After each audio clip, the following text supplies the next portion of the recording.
Olá, bom dia, satisfação falar com vocês. Hoje o tema da nossa aula é o Iluminismo, do século XVIII. Na última vez que nós encontramos, na última aula postada para vocês, nós falamos da Revolução Científica do século XVII. O século XVIII, com o movimento do Iluminismo, nós vamos ver que esse pensamento,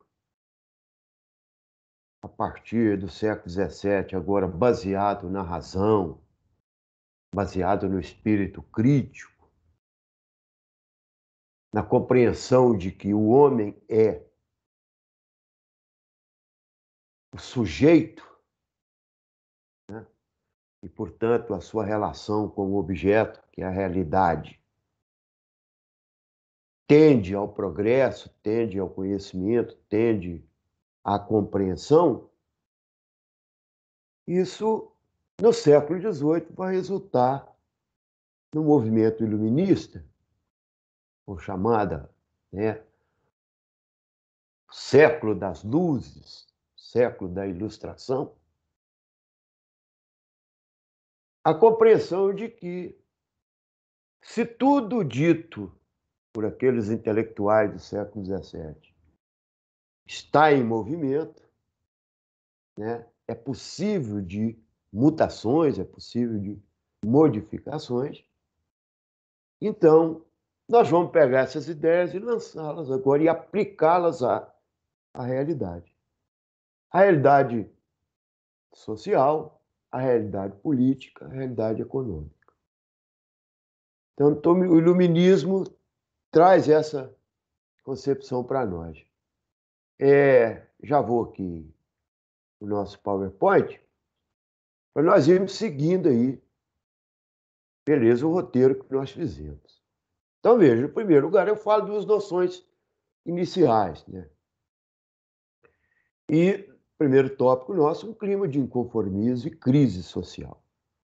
Olha, nada melhor né, para mudanças do que um clima de inconformismo, aliado aí à crise social. O que é um clima de inconformismo? Especialmente pela burguesia do século XVIII, dessa classe social emergente, agora senhora da produção, né, detentora dos mecanismos produtivos, né, chamado de capitalismo, né, ela não se conforma com a sua atuação dentro do Estado. Ou seja, ela é a principal detentora de poder econômico. Agora, ela que mantém o Estado absolutista. Mas, no entanto, ela está colocada lá, no meio do povo. E povo não tem direitos, e não tem voz, não tem vez.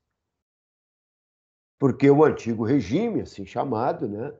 Na França isso vai ficar muito claro para nós, o ancien régime, já falamos para vocês, o antigo regime, não comportava a burguesia dentro do seu quadro de tomadas de decisões.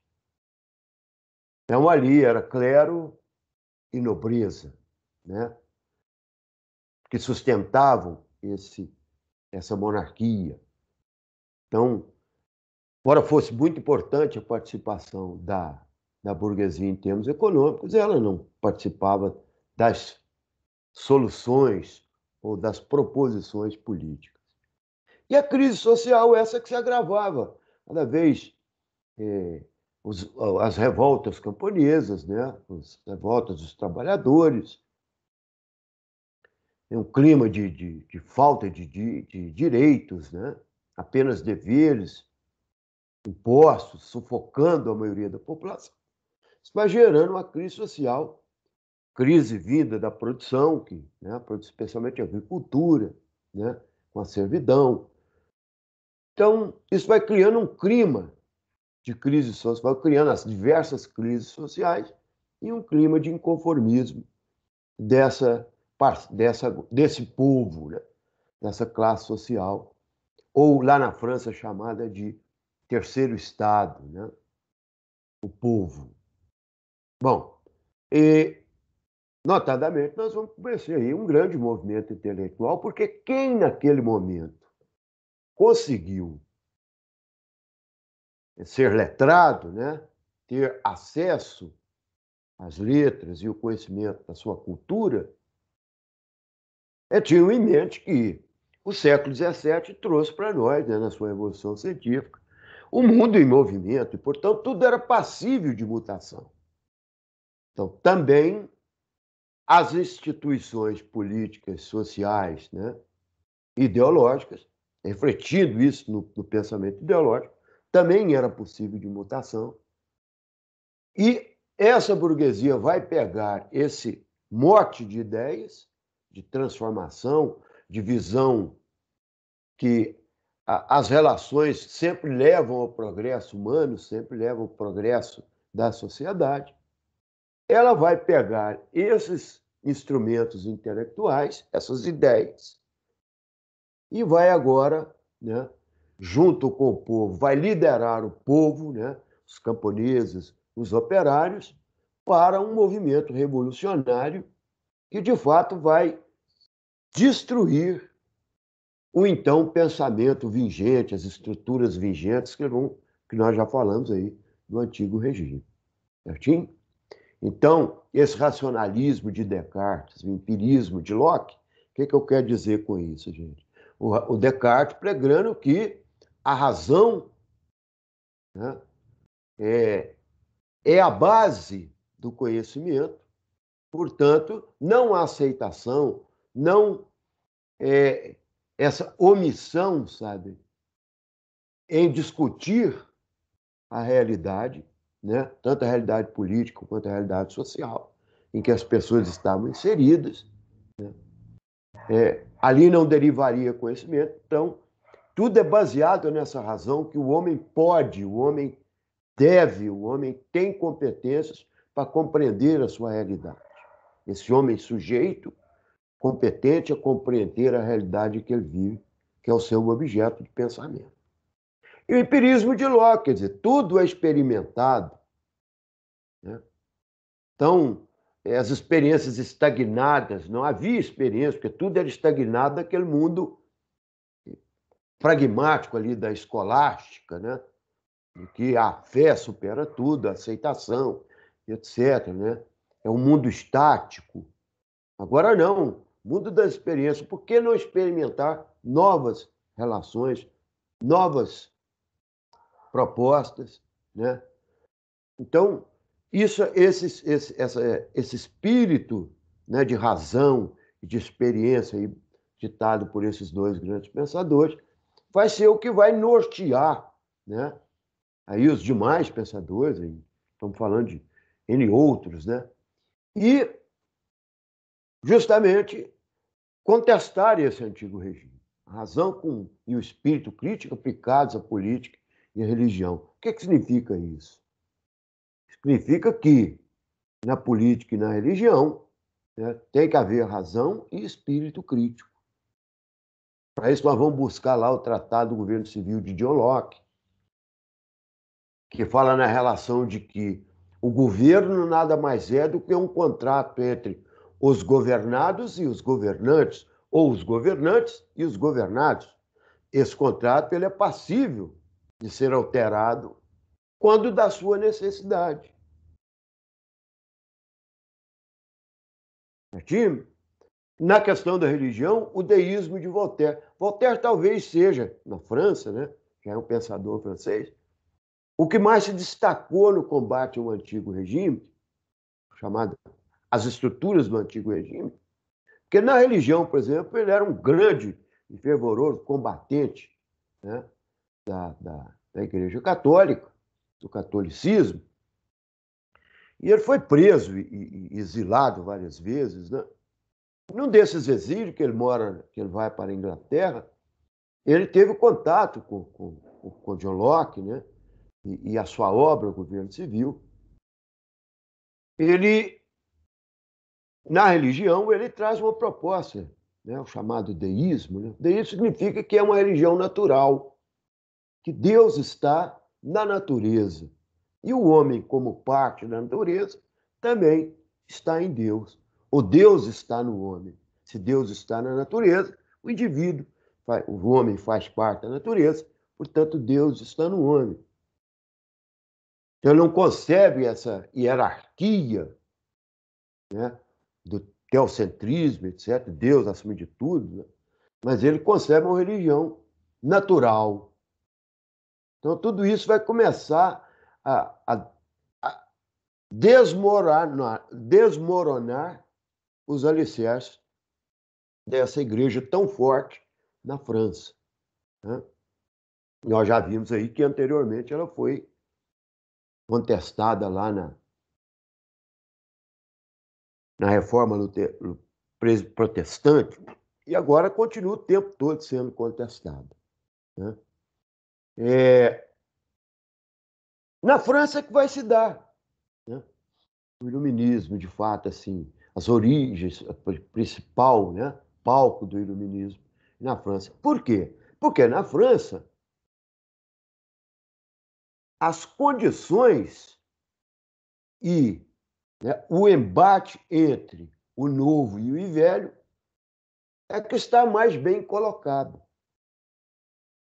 Então, esse antigo regime na França ele está extremamente arraigado, mas, em contrapartida, essas novas concepções, né, agora de mundo em movimento, de transformação e etc., também está em grande expansão. Essas ideias. Nós diríamos até que o iluminismo pegasse aí toda essa razão, né, esse racionalismo do século XVII, e vai criar conceitos aplicáveis às estruturas políticas, econômicas, sociais, ideológicas, contestando esse antigo regime. Então, lá que as relações entre nobreza e servidão se dão com maior embate, né? A falta de perspectiva e de participação da burguesia com a monarquia se dá em maior embate. Então, as condições. A França vive uma relação de embate o tempo todo entre feudalismo e capitalismo. As forças feudais sempre segurando o avanço das forças capitalistas. Então, tudo isso faz da França crises econômicas de produção, produção de alimentos, revolta de camponeses, privilégios, né? E privilégios de nobreza e clero, a luxúria que vivia a monarquia francesa, aí, destaque aí para a figura de Luís XV, né? Lá por aniversários, aquela pomposidade, etc., enquanto o povo, né, amínguas. Então, isso na França cria esse clima todo para florescer esse tipo de pensamento. Né? Agora, um pensamento voltado a fazer a crítica de fato e a propor, né, soluções para esse momento é que daqui a pouco essa burguesia vai pegar todo esse aparato de concepções ideológicas e vai, né, aliado aí, liderando o povo camponês e burguês, se lançar a grande revolução, ou seja, destruir as estruturas do antigo regime, do regime monárquico, né, da monarquia absolutista e do feudalismo enquanto modo de produção, certo? Então nós vamos aí destacar para vocês as figuras de Voltaire. Já falamos anteriormente, é considerado assim o grande iluminista, né? Era na sua obra Cartas Inglesas ou Cartas Filosóficas, quando ele produz isso, morando na Inglaterra, né? Ele defende a liberdade política e de expressão, né? Combatendo aí as questões da igreja, esse mundo imutável, parado, estático, né, pregado aí pela igreja. Igreja sempre como base do Estado, né? Eu estou falando aí para vocês de, de, de igreja e nobreza, né? A base do Estado absolutista. Né? E a igreja, no seu sentido ideológico, na sua pregação ideológica, sempre assegurando esse poder. Então, o poder divino dos reis, em contestação com o poder, né, da soberania popular, já falada lá na Inglaterra, já resolvida na Inglaterra, né? A próxima hora eu pretendo colocar para vocês a Revolução Inglesa do século XVII, né? E aí nós vamos ver isso com né, mais profundamente. Então, ele é um grande defendedor, né?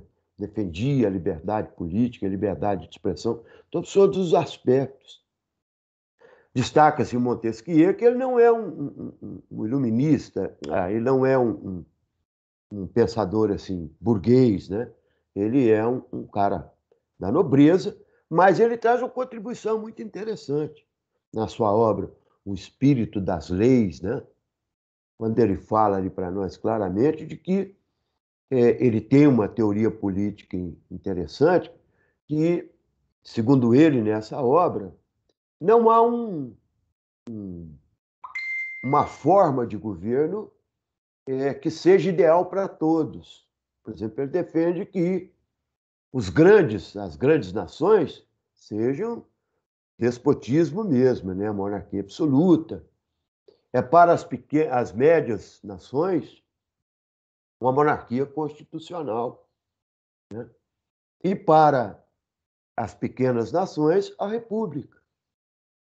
Mas o que nos chama a atenção do Montesquieu é essa grande contribuição, a chamada doutrina dos três poderes, que segundo Locke, lá já no seu trabalho lá anterior, né, ele defende que, e aí o Montesquieu desmiúda isso um pouco mais, esmiuça um pouco mais, de que o poder tem que ser dividido em três instâncias e que uma não pode superar a outra, né? O poder executivo executa as leis, o poder legislativo faz as leis e o poder judiciário como o cara que faz o meio de campo, ele julga os atritos entre os dois poderes, né?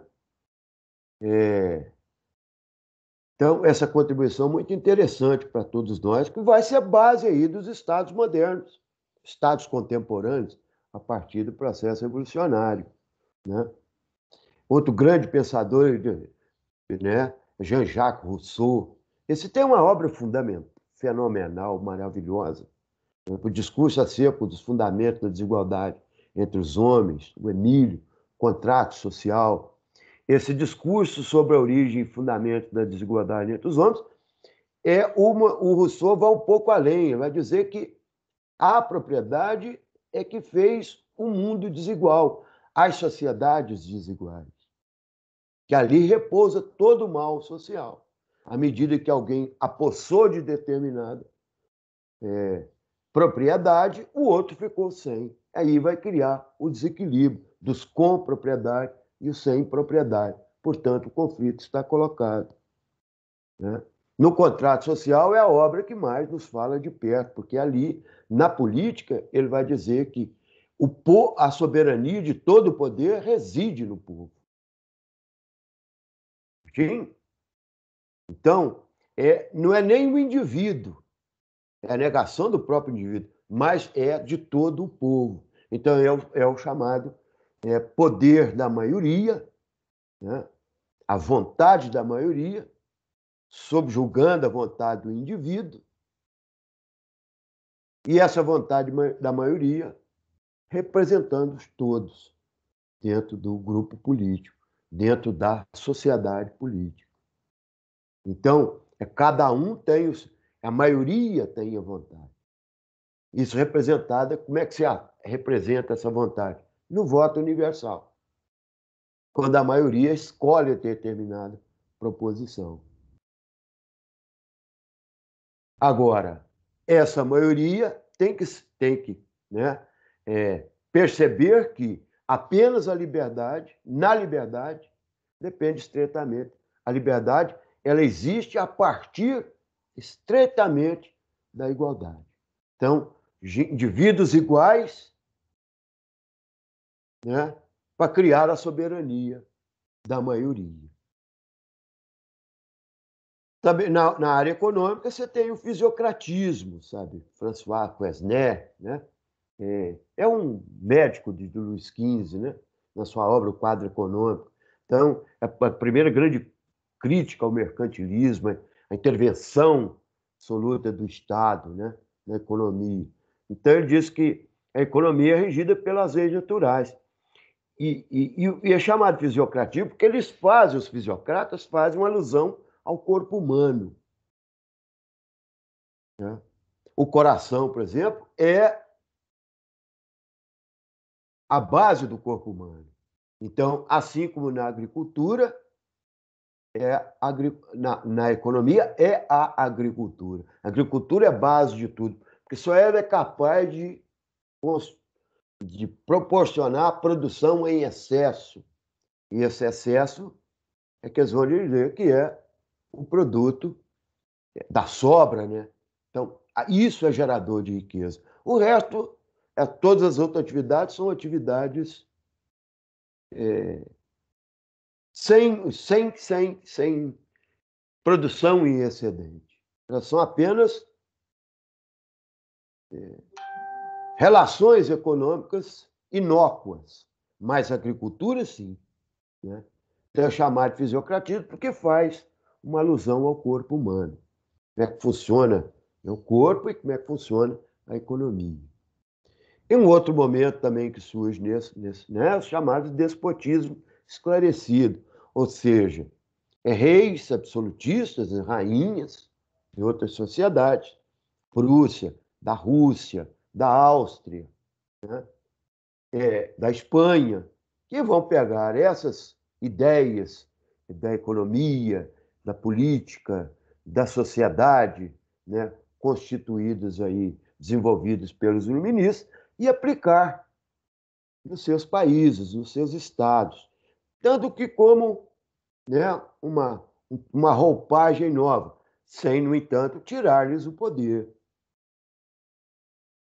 Então, aí, maior liberdade de culto, religião, né? Maior possibilidade das atividades econômicas se tornarem mais diversas, né? Maior liberdade para o povo, um pouco mais de participação. Então, direitos para essa burguesia. Então, mas, no entanto, aí no final, no século XIX, isso vai desembarcar, né, em grandes rebeliões, em grandes proporções, porque a revolta está colocada, né? Esse espírito de indignação da burguesia vai levá-la a tomar o poder. Então, satisfação a todos e tenham todos uma boa semana.